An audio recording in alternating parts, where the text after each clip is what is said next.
Continuing on from where we finished the last video, looking at resource frontiers and resource development over time, we're now going to finish off by looking at what is meant by resource peak. And the resource peak refers to the time of the maximum rate of production of a resource, either from a given reserve or from the resource as a whole across the world. And the idea developed from the concept of peak oil, which was originally suggested by a geophysicist working for Shell called Hubbard. And he developed a model or a theory relating to oil, and specifically oil. And he developed a bell-shaped curve that shows that from an individual oil producing reserve, at the beginning, resource production would begin to increase, and then we'd see this bell shape and then a decline in oil production following the peak in the curve. And this point on the curve would be called peak oil, and this is the maximum rate of production.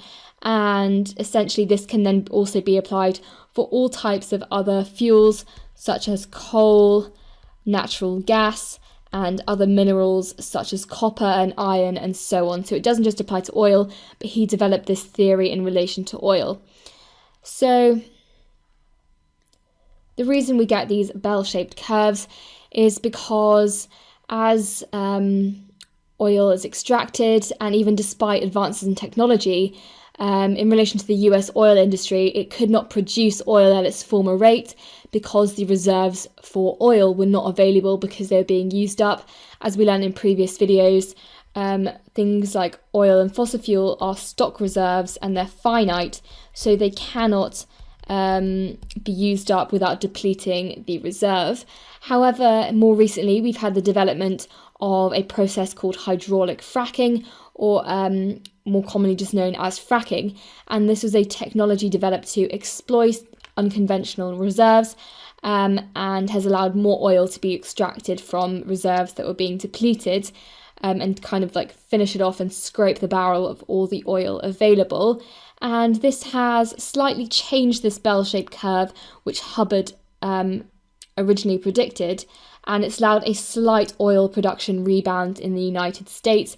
But once again, once fracking's been used to extract the rest of the oil, they'll see a similar decline in production again.